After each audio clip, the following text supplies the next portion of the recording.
Krishna story. Putana वध। कंस श्री कृष्ण का वध करने की कोशिशें लगातार कर रहा था।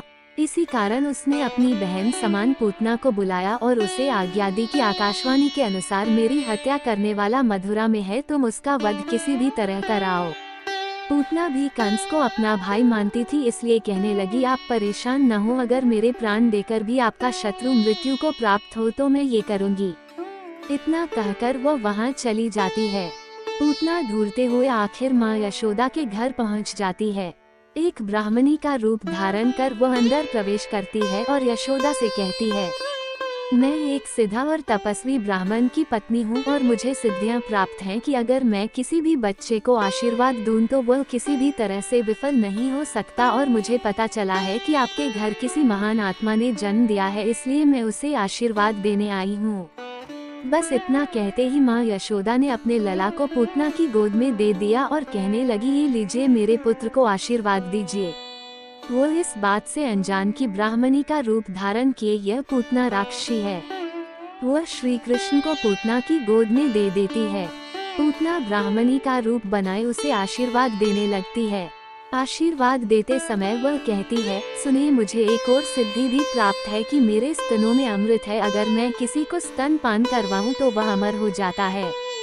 यशोदा माँ कहती हैं, हाँ जरूर, अगर आप ऐसा कर सकती हैं तो जरूर मेरे पुत्र को स्तनपान करवा कर अमर बना दो।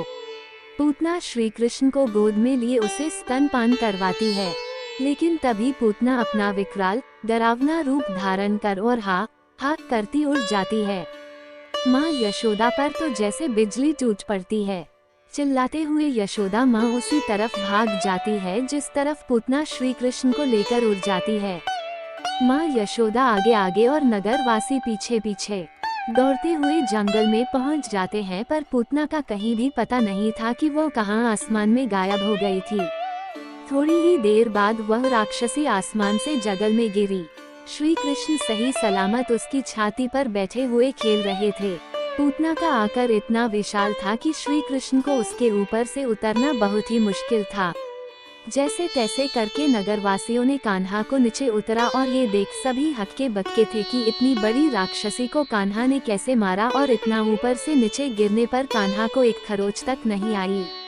अब ये भी दुविधा थी कि इतनी बड़ी राक्षसी का अंतिम संस्कार कैसे किया जाए। तभी एक समझदार व्यक्ति ने सलाह दी कि राक्षसी को कई छोटे छोटे टुकड़ों में काट इसका अंतिम संस्कार कर देते हैं। ऐसा ही हुआ। अंतिम संस्कार के बाद पूतना की आत्मा श्री कृष्ण में समाहित हो गई और श्री कृष्ण ने पूतना को अपनी माँ का दर्जा दिया, क्योंकि पूतना ने कान्हा को स्तनपान करवाया था। कंस भी यह खबर सुनकर बड़ा ही अचंभे में था। कंस निरंतर श्री कृष्ण का वध करने की कोशिशें कर रहा था, पर एक भी कोशिश सफल नहीं हो रही थी, जिसके कारण उसके मन में डर भी था और वह बौखलाया भी था। अपने मंत्रियों को कह रहा था, एक एक करके हमारे सभी शक्तिशाली योद्धा मारे जा चुके हैं, अब कोई उपाय नहीं रहा। बकासुर और पूतना का भी वध हो चुका है, अब आप ही कोई सलाह दीजिए। कंस के मंत्री ने सलाह दी, महाराज, हमारा एक शक्तिशाली योद्धा अभी बाकी है, मुझे पूर्ण विश्वास है कि इस बार यह योद्धा हमारा काम निश्चय की करेगा। कंस खुश हो जाता है, कहता है, कौन है वो, क्या वो सच में कान्हा का वध कर पाएगा? मंत्री कहता है, हाँ महाराज, अवश्य ही वह ये काम करेगा।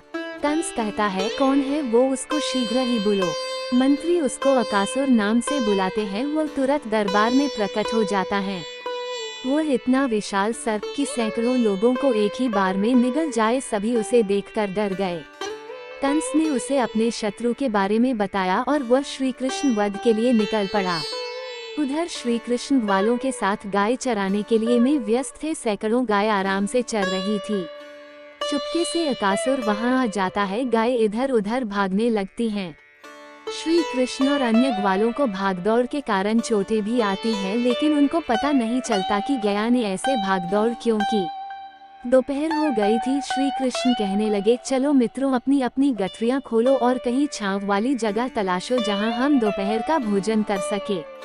सभी ऐसी जगह की तलाश करने लगते हैं। एक जगह एक ग्वाले को दिख जाती है, जो एक गुफा जैसी दिखाई देती है। असल में वह बकासुर का मुंह होता है, जो वह खुला करके श्री कृष्ण के अंदर आने का इंतजार कर रहा होता है। इतना बड़ा अजगर का मुंह कि कोई समझ न पाए कि यह कोई मुंह है या गुफा। सभी अंदर चले जाते हैं, इस बात से अनजान कि यह कोई गुफा नहीं अकासुर का मुंह है। सभी जब अंदर चले जाते हैं, अकासुर अपना मुंह बंद कर लेता है। ग्वालों को पता नहीं चला कि आखिर यह कैसे हुआ। सभी मुंह के अंदर बंद हो जाते हैं, लेकिन श्री कृष्ण सब जानते थे। अकासुर मुंह को जोर जोर से हिलाना शुरू कर देता है, जिससे श्री कृष्ण को छोड़ सभी ग्वाले बेहोश हो जाते हैं। श्री कृष्ण अपना मुंह बढ़ाकर अकासुर का विशाल पहाड़ जैसे मुंह के 2 टुकड़े कर देते हैं। अकासुर की मृत्यु हो जाती है और उसकी आत्मा ज्योति बाहर निकलकर श्री कृष्ण को कहती है कि मैं एक राजा का पुत्र था, कामदेव जैसा मैं बहुत सुंदर था। मुझे अपनी सुंदरता का बहुत घमंड था। एक दिन मार्ग से अष्टवक्र ऋषि जा रहे थे, मैं उनके टेढ़े मेरे शरीर को देख आपकी हंसी रोक ना पाया और उनका मजाक उड़ाने लगा। मैं उनको पहचान ना पाया, उनको इस बात का बहुत बुरा लगा, जिससे क्रोधित होकर मुझे श्राप दिया कि तू एक सांप की तरह कुरूप हो जाएगा।